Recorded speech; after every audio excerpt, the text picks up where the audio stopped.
Okay. Okay, Tuesday, July 25th, 2023, Water Control Commission, Town of Berlin is called to order at 6:03 p.m. PM. I see we have two people for the audience as citizens. Could you please state your name and your address? Eric Charlie, 307 East Street. Okay. And we should deal with the audience as citizens first, right? Well, no, it's on the agenda. Oh, okay. There's All right, item two okay, on the agenda. okay. Okay, I looked over the minutes. Anybody see anything wrong with the minutes? No, I make a motion, we approve the minutes. All in favor? Aye. Passes. New business, 4.1 Baxter Avenue, meter update. Why don't we go to 4.2 first? Okay. Gentleman here. Audience. 4.2 waiver of assessment, 65 Savage Hill Road. Mr. Kucharczyk called me. Basically, he is, you own the property? I've owned the property for about 3 years. Okay.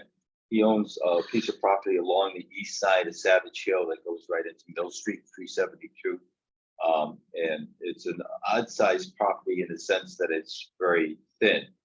We've done this in the past where the frontage is pretty large. It's over 500 feet frontage, so the assessment would be significant. So what he's looking at as relief on this is to reduce it to be within the scope of some of the other properties that have frontages along the way. I looked at the properties directly across and the property on either side and did an average, and the average of frontage would have been about 126 feet, 126.4 that I got.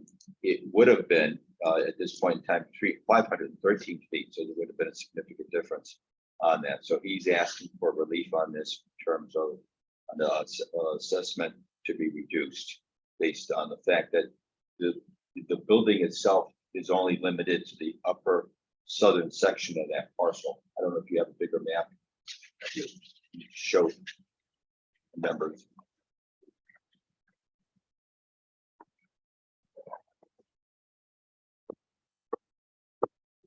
This is 372.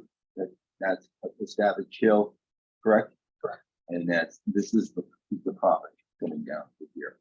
I took a copy of it from the Berlin GIS as well. So this piece of property here. So it's not wide enough for, I think you mentioned it over the phone, to put any additional properties on here or homes or anything. This is the only area that he has that could be identified as a building site. So what are we talking about? So we're talking That's about, Here. It's 100 feet. But yes, I'm looking at about 126 because the neighbors across the street, there's several of them that have. So from here to here, It's 513 feet. Yeah. So my only concern is that's today. Come tomorrow. Yeah, I'll agree to go in this level. Yep. But I want to restrict this can ever be touched. Actually, Mr. Kucharczyk had mentioned that he would actually give the property away if he could. I built the houses on Reservoir Road and I could have did a rear lot over there. Rather than doing that, I donated it because it backed up to the mountain where you guys all own. Yeah. So I gave 5 or 6 acres away rather than. We can't restrict them. It would be through P and Z, but I think the property is way too small for it. Way too small. To be. You know, we say that all the time. I know. Somehow somebody will find a way.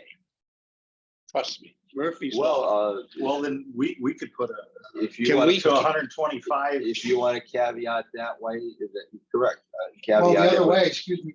I No, go ahead, mentioned, please. the other way, if say someone did subdivide. I say they change the zoning or a house face that way, you're gonna get your money. It's Well, gonna- no, Gotta get see, your money. see, what he would ask, and I check with Tom, is that the caveat remain with this building itself, so that if it were subdivided in the future, then the assessments would go back to the additional frontages. See, because, so that this frontage that you're paying, that you would be paying is not covering the whole length, it's just covering this portion over here. The other Is that way, correct, Tom? Yeah. the other way I could do it right now, actually, split this off. This right here is enough to be approved it is approved by the. town. Right, yeah, And then just sit on that forever. And only pay the, well, you're gonna, if I split it right now, but you're gonna, as a tax owner, that's a piece of land you're gonna pay for it. very little. I mean, I only paid Okay. 22,000 for this whole piece. Okay. But you're talking $50,000 there. So For the 3,000, assessment, yeah. I'll be, Yeah, hey, if, be you gone know, before it ever makes. a Yeah, but difference. we got people in town putting in small, Okay. small Well, houses. well, then, let's Yeah. Yeah, that could caveat be it a- then, so. That- again, that- you know, that's- here So- comes Pete along the side of the track, right? I can do that. Okay, so let's caveat it so that the It's. the restriction would go to Mr. Kucharsik, and that any other portion of the property subdivided would be then needed. Subject. assessment. Was subject to the 400. something. Well, the remaining assessment, Remaining, that's fair. You wanna do it that way? we'd have to make sure that that appears in the minutes of the notes, so that Right. so that it gets clear, because we can't stipulate it on your property tax, but we can stipulate it here in our meeting. And you're okay with I'm it? okay with that because if someone did that, say I did it, I'd be making money on it. So you guys should get your money too. Well, that's not the point. It's just, I just see things get slid by Right. all the time. You know, nobody comes forth until we find out later. We find out later that we gotta supply somebody with water and sewer. And, you know, He's learned his lesson. No, I told quite a bit. okay, Okay, so that's a pretty realistic position, then we'll take the 126.4, use that as the Really? multiplication 0.4? factor. 126, you wanna make it 126? Yeah, let's just enforce that. Okay. does it cover that property? That's all you? Yeah, well, it's 100 to you, Okay. so 125. All Does right. that make a difference on? Well, I guess so. It would be the difference of the caveat. Yeah, well, Well, you're yeah, gonna be you'd taxed only on be it. responsible for the 126. 126. Yeah, and then any remaining portion would then still require an assessment to any future homeowner. Right. That's how we think we'd have to word it, but we can word it clearly like that, for sure, in the minutes. Okay, I'll edit it tomorrow. so. Okay, you're all set with it? Huh? I need I'll a make- motion. Did you make a motion? I'll second it. All in favor? Aye. Aye. And so, Mr. Kuchartik, when are you thinking of taking out the permit? Oh, I'm not rushing no, you no, on it's today. already before that. Yeah. It's- Oh, okay. Oh, okay, give me a call, because the first week solicitation in August. So if you do it next week, just give me a call in advance, and I can have the permits written up for you. You can just pick them up real quickly. Or I could leave you here at the town hall if you plan on coming in on Thursday. Thursday's a longer day. So just in I'll case. check with my site. I'll check with my site. Oh, yeah, sure, okay. But we'll be in touch then. Right, thank you very much. Very good. Aye. Yeah. Don't get wet. You got no problem. Sure. Okay, so go back to item 4.1, sorry about that. Baxter Avenue meter, I started out. Did we approve the minutes? Yes, we did. Yes, all right. So 4.2 is done. So 4.1, Baxter Avenue. We met with Lisa Muscanell from Wright Pierce. And basically, she gave us a price proposal. It comes out to about $35,000. And that's for a full upgrade. And she gave us some options. My bottom line option on this, and I told her that we're very specific. We want a meter and a system that we can depend on for billing purposes. That's the bottom line. So she knows that. She suggested a meter. I don't have it here, but a better quality meter. It still requires, and then this is something that's been missed by 3 other companies before. With the fact that this is what they call a Palmer-Bolus flume, but it's an insert, which is different than something being constructed as a Palmer-Bolus flume, which is a concrete arrangement. This is an insert. As a result of the insert, it requires that the actual meter location, the transducer, be 1 foot from the, or half of the diameter of the pipe coming in. Pipe coming in is 24 inches. So we've got to go back a foot, drill a hole, an 8-inch hole roll plate, and put the transducer located there for accurate measurements. That's what we're gonna potentially do. So what I have to do is I have to structure the financing, I have to structure the contractor to get all this done. So that's where I am with this now. That's gonna be, besides billable, that has to be court proof. Billable can have some Well, way. court proof. Court proof is Well, what we're it- after. It will be, because Okay, the consultant has come up with that. She actually had the designer of the system come up and take a look at it, so that he's making recommendations about where it should be. She's actually drawn out a very detailed report as to the location of the hole, because it's critical, and where the transducer needs to be reported, and then and also the type of what do you call it, meter that goes in. so what's our time frame? And then one additional item. There's a inline meter. They suspended it for the time being. What they'll do is they'll pick it up again, match the two flows when the time comes, just to make sure that we're on target. Time frame, I don't know. It'll have to be sometime in August. Well, just to get it okay. Well, it's under 25,000 because it'll be broken down into various components. You have to buy the meter, you have to do the work. We're looking at potentially earth contractors potentially doing the work, so we might be able to get a better deal with it. There is, as I mentioned, a confined space requirement, so that's another something that But they, they're used to. well, they are, but they still have to take it into consideration. You fall into that thing, 24-inch line, you can get sucked into it, you're gone. Yeah, one of Well, it's the, a 36-inch, not too far. well, even so, that's not gonna give you breathing room, so anyway. So it's a very dangerous situation, so we can be careful with that. But how long to make all this happen? And I don't know, maybe about a month, depends on, Okay. I can get everybody structured to do it. So it's I- not like a year No, project. no, once you start. I'd like to try to get it sometime so that the last quarter of the year, I'm taking measurements so that I could potentially use those measurements. And I didn't show it to, I showed it to Liam, but I didn't show it to you guys. I'll show it to you some other time. I did some calculations on what happens when you put I into the equation with Kensington and how it influences us in terms of our cost.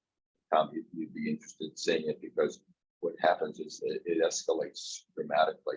If their I is twice that factor, we start paying almost $600,000 out of our pocket. And 20% of that.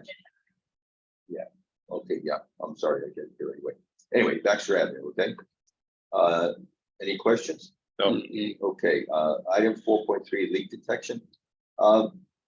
We did leak detection. We've had already 2 leak detections series. One with New York leak detection about 5 years ago. They found some pretty good leaks. Then they were bought over by this other national company, GRP. We weren't terribly thrilled. The cost was a little higher, and we weren't thrilled with the way they reported the results.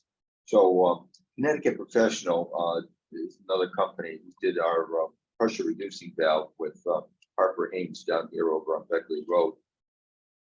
Indicated to me that they would do a leak detection. They would give us, they have like 7 crews. They would give us the best crew they have, and they would do something in August for a very nominal price, $8,400. I thought that was a pretty good deal. So they're going to be looking at sometime late August. To How do often are we doing this? I'd like to do it like every couple of years. Yeah. We just recently, just to give you an example, we just recently repaired a huge leak over here at Carriage Drive. And the guy came in and told me he was listening, he was hearing noises and so forth. And his plumber set the site to see us. Sure enough, I sent Mr. Przanowski out there, and turned out to be a huge leak. The leak was going directly into the sewer line, so it was never showing up. And so we corrected it right away. So we took care of it. But, Who was that at? That was at Carriage Drive. Anyway, so they're looking at late August to do that. Now, 4.4 is the Drinking Water State Revolving Fund. The IUP is what they call an intended use plan. I made the list. They didn't give me much more points, but they did tell me that basically that they, if we were ready to proceed, we would proceed and we would be able to start the project for the Meriden connection. So I've reached out to Haley Ward, which used to be Leonard, and Haley Ward is coming up with a proposal for me as to how to get this started. We do need a commitment from Meriden. I've talked to them physically. I've talked to them over the phone, but we would need to structure something as a more formal, I think is the best way to put it, agreement with them. They seem to be amenable. The only question is that they provide us water, and then that could be done without a pump, just a meter. But however, if they wanted to purchase water from us, they would need to have a pump to go back to their system. So we would want to try to accommodate them if we could. So we're looking into that. So that's the. So this meter system that you're putting in is gonna have a pump to. Well, potentially, we're looking at that. They may not be ready to do that. They just want. What about just put the meter and Oh, that's what I'm the saying. adapter plate, put the pump into? Well, that's what we're saying. We would make the room available so that they could put it in one area. Yeah, but we are listed, that project is actually listed, and also a Kensington Road project is on there. But I'm not gonna do too much with the Kensington Road project because it takes too much additional time. That's for the private wells over in Kensington Road. I do intend to do it, but at a little later date. Mattabasset tour. Our Mattabasset representative, Mr. Mitchell here, reached out to, I've been meaning to do this for years as well, is reached out to Art Simonian to look at Meadow Node. Either one of you been on a tour before? No. Okay. This would be, he originally had something scheduled for late July at 4 p.m., but I've asked Liam to see if we can get something scheduled in August or whatever at an earlier time, closer to 1 o'clock or something like that. So one, it'd be a little easier, and then I don't want to be paying overtime for our staff if they Give you plenty stay a of little notice. later. Yeah, because the tour is probably a good hour. Oh, yeah, hour and a half easy, Okay. depending how many questions you ask. It's very interesting, and I think it's well worthwhile. I definitely want my staff to be able to go out and take a look at it. Okay, Tom, I'm not sure you're gonna like this one, but anyway, throwing it out. I've been concerned. We of course raised our rates. That's not the issue. Several other things that we've been doing, including the assessments, connection, and permit fees, as far as I know, haven't been altered for at least 15 years and maybe 20 years. I think they're overdue. So I reached out to about a half a dozen utilities. They sent me information back. I'm still going through that. I'd like to make a proposal. I'm not going to nickel and dime everything we do to bill anybody, but there are utilities who get a lot of additional funding through the activities they do. For instance, putting in a meter.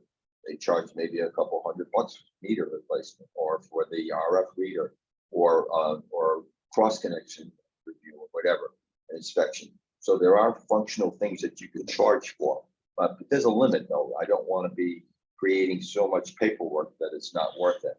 So I'm going to come back to you with a proposal, and then minimally, I think the assessment and connection fees and permit fees have to be increased.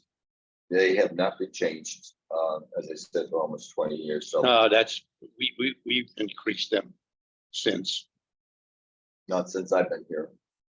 I'm convinced, well, maybe not since you've been here. Well, and I looked at that. That's 10 years, man. Yes, 10 years and five. You 5 kidding? years No, before I that. thought we evaluated, Well, I did looked some at rate it. I changes. didn't see anything prior to that, Tom Stock. I mean, Hey. I'll get you the dates from the last change officially, but Yeah. and I'm not looking for huge changes here, but I think we do have to upgrade them a little bit because we're behind the times. We should be making a little bit, particularly this comes at a good time too, because we've got like another 400 or 500 customers lined up for the next couple of years. So anyway, so that's that. You mean as apartment houses? Apartment houses and connections, yeah. Yeah. I got 2 or 3 other projects on the Berlin Turnpike that are coming into play, so. That's all we're getting is apartment houses, right? No, Beckley Farms is a condo. They're what do you call it? They're Well, they've already been programmed for years. They're in phase 4 well, yeah, but they haven't been. This is phase 5. or 5. Phase Yeah. 5. It's 57 units. So these are townhouses, individual townhouses. And I just drove through Beckley Farm. We got to drive through there. Beautiful. They did a really nice job. So all 4 phases, and phase 5 is their last phase. So it's going to be interesting to see. So whole business, Deming Road project. This is moving quite a bit slower than I had anticipated, but there are a lot of permits that have been taken. The Nickerson, who's our contractor, has gone out and done a little bit of work, some clearing and some modifications out there. First thing they're going to have to do is a major bypass, which they're looking at. They've already identified the water lines and things like that, so they are going to be looking at construction. They have ordered a ton of equipment, materials, and so forth. There's a format where they actually, it's a very nice format because they're pretty sophisticated. What they do is they send out a list of items, what it is in the spec. Then they send it to the engineer. The engineer then it's in his bailiwick, has to approve it, and then if he approves it, sends it to me, copies me, and then I file it with MDC. So it's been working out pretty good. MDC for their review portion has been pretty responsive. So so far so good. Actually, in September this year will be the first payment that's due from MDC. And thereafter, any further payments will be done in April and September of each year, a calendar year. So hopefully we'll see that first payment being made by them. Do we have a meter on that to determine how much they're? The meter right now, that's part of the problem. MDC has actually several meters, and they're all. But this all one has been in history, there was Well, problems with it, Exactly. and they are not. They're paying what, 60%, and they're more. They're the 70 now. They should be paying probably more, but More, yeah, right? there is going to be a meter in the station, a better meter. And then they also have 2 meters. They have one on Rowley Street, right by Taco Bell, across by Taco Bell, and one over at Little Brook, which is over there by Colby, on the other side of that farm there. So But it's getting the information to where we can properly set that bill up. yeah, so once they have those 2 operational meters, they've had problems with both. So what they'll do is they're putting in brand new ones. So they're putting in brand new ones, and we're putting one in also at the station. Right now, Mattabesset uses the number of hours that the pumps work. That isn't a good way to do it, because when the 3 pumps are on, they're not all pumping at the same rate. So I think we're getting roughed on some additional flow that goes out through them. The pumps could be on, but they could be stuck too. So quite a few times they get ragged up, and the hour clock shows that they're running, but there's nothing being pumped. So we get billed on it no matter what. So there will be a new meter in the new station.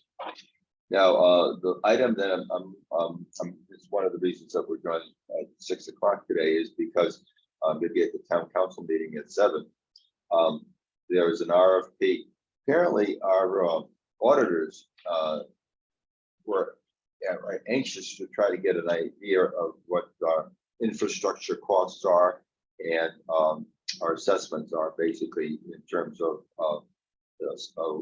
facets. So they've been after our finance officer to do this. So we had an RFP to go out for the evaluation of our system. We have only one bidder. DPC Engineering was the sole bidder for the process. The price they gave us was substantially higher than we had budgeted. We budgeted only 60 grand. Their proposal was $118,000. Wow. And then, so we decided, we met with them as being the individual bidder. We were able to break it down into 2 things. We broke it down into the water, so that they're going to be doing the water evaluation this year and the sewer evaluation in the next fiscal year to come. Now, Dave Prickett, while he was working with Woodard Curran, when I first started, I had him on a small project that he evaluated the sewer pumping stations and the meter stations. The meter stations were to replace them was $7 million, and the pumping station was $15 million. Those are 2015 funds. So you're looking at that about $22 million plus. So in value. And he didn't look at the land issue, so that was one of the issues. So the water portion of it is probably much more valuable because it has a lot more property associated. Give you an example, the Elton Road well field has about 36 acres of property. The Wood Lawn Well is about 40 acres. The Bicentennial Well has 140 acres. So, and it was purchased with the idea of protecting the water. So, and we of course got the pumping stations, and we got booster stations and storage tank, and a couple of also smaller booster stations. So I think it's be substantially more. That's 5.2. Now 5.3, this is kind of stagnated. As you recall, we sent out an RFP for both districts to participate, and at this point in time, Haley Ward, who responded back with Reftilis, which was a subcontractor for them. There was no. We gave them $1,500 to come up with a proposal as to how much data they could collect without having to actually work with the other two districts specifically. So we haven't got a response back on that, but we're still waiting. So hopefully they'll be able to respond shortly. And then we'll determine what our next steps are. Hey, the 16-inch main, get the final bill. The final bill, it's the final actually came under bid. It's the I don't have it with me right now, but it's going to be a little less than it was originally. And our last submission will be this next week, August 1st, will be our last request. It pays for the retainage and about 10 grand to the consultant, and then we're done. I think it's about 50 to 60,000 under. Wow. So it ended up at what, 1.4? Less. I have to look at it. I don't know what happens after Next this. meeting, I like to have the Yeah, final. well, yeah. number. Hopefully, I'll have something for you, because what happens at the last after that last payment is made, then the state actually makes a closing, and our attorney, it's not our town attorney, it's a separate attorney, goes to the closing, and then that get the final number. That's it. Have a motion for adjournment? I'll make a motion for adjournment. Second. Okay, thanks, and thanks for showing up. It works out. All in really well. favor? Aye. Did we have anybody out there? No. Right?